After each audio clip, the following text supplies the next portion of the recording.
You are built to turn a 2-meter armored crocodilian into a quick lunch by crushing its skull like a wet walnut. But right now, you are born blind, wet, and barely heavier than a bottle of water. Outside your hiding place, something is walking through the flooded grass. Your mother stops licking you. She knows that smell. It is not a caiman, not an anaconda, not a hunter with a gun. It is a male jaguar, and if he finds you and your sister, your simulation ends before you ever see the world. Not because he is starving, because if your mother loses her cubs, her reproductive software resets, and she goes into heat sooner. Welcome to the Pantanal, where your first enemy is your own species. Before you can drag an armored monster from the water, you have to survive a week without even seeing it. Your mother spent 100 days carrying you before choosing dense vegetation above the floodwater. No nest, no father bringing food, just cover, mud, millions of mosquitoes, and one female with 2 helpless mouths attached to her belly. You weigh around 800 grams. Your eyes are sealed shut. Your legs are useless paddles. You cannot follow her or hide somewhere better. The male is closer now. Your mother leaves both cubs in absolute silence and walks directly toward an animal 20% larger than herself. You hear a low, coughing roar, splashing water, snarls, total chaos outside the den.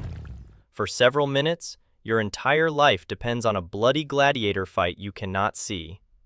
Then she returns, injured above one eye, breathing hard, but alive. The male is gone. For now. You bury your face in her wet fur and drink milk like nothing happened. At your age, surviving a mortal threat and having lunch are separated by about 10 seconds. 2 weeks later, your eyes snap open. For the next few months, your mother is your entire antivirus security system. She moves you when the den begins to smell too strongly of cubs. She leaves to hunt, then returns through darkness as quietly as a phantom, because every sound can advertise a free buffet to predators. At around 3 months old, the milk menu changes.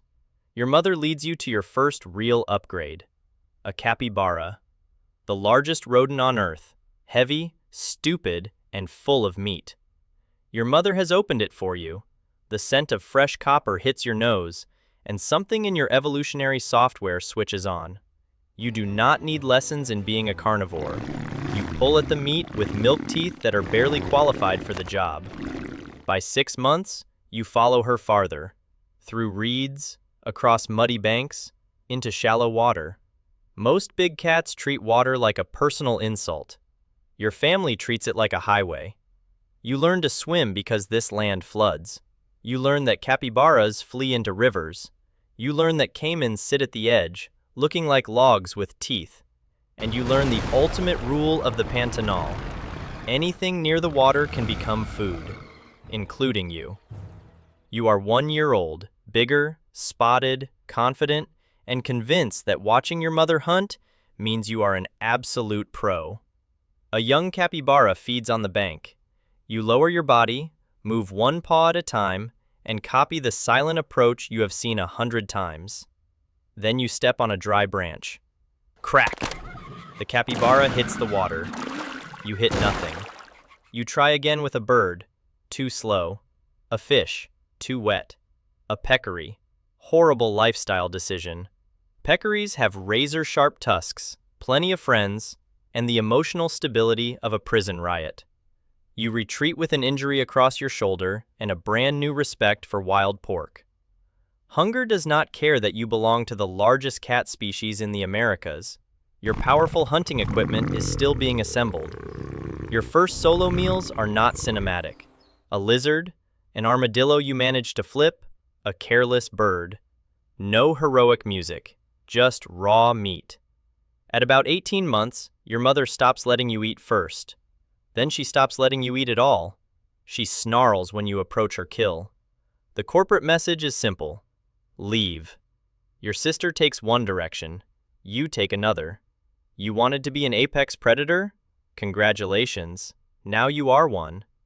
By 3 years old, you are a young male built like a moving block of biological muscle.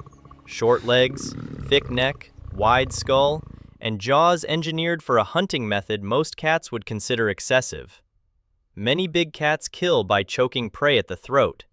You have another option. You aim for the bone. You aim directly for the head. A capybara feeds beside the river. You enter the water without a single splash, leaving only your eyes and nostrils above the surface. 10 meters. 5. 2. You erupt out of the river and clamp down behind the skull. The struggle ends quickly. That meal proves you can hunt. Your next one proves what kind of predator you are. A Jaguar caiman lies half submerged in the sun. It is armored like a tank. It has teeth. It has survived by being the monster others avoid.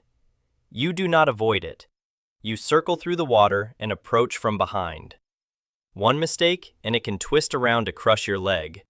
So you do not bite the tail. You do not bite the body.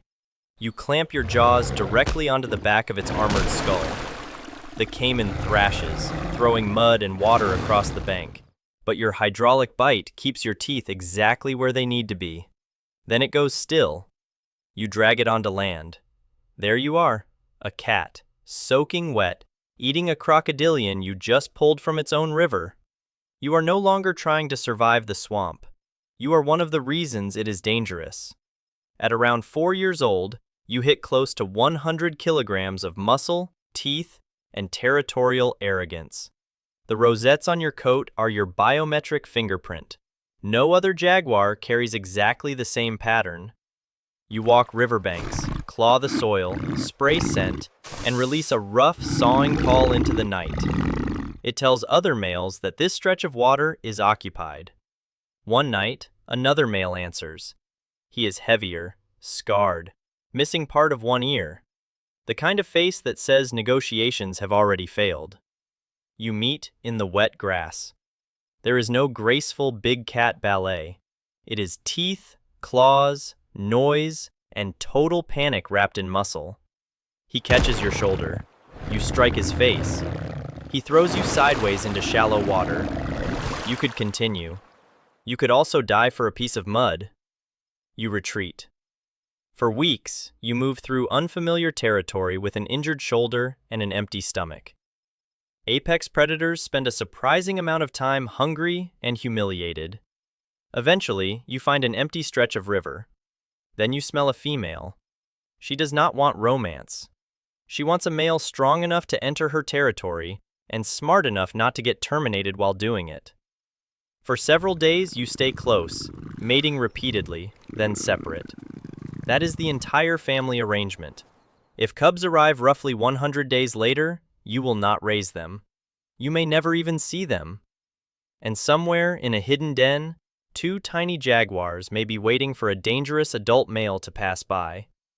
You have become the exact same shape that terrified you on your first day alive. For years, life works. In the dry season, everything gathers around the remaining water holes. In the wet season, your trails become rivers, which does not matter because you swim almost as naturally as you walk. You hunt capybaras. You ambush caimans. You sometimes take peccaries when the risk is worth the meat. You are the king of the swamp, but you do not control the climate. One year, the grass becomes brittle. Smoke hangs in the air. Then fire races through the wetland faster than any animal should have to run. You head for the river. Your paws burn on hot ground before the water finally swallows you. Along the banks, animals crowd together. Prey, predators, survivors, all reduced to the same basic requirement. Do not burn. You survive the fire. But the riverbank is quieter afterward.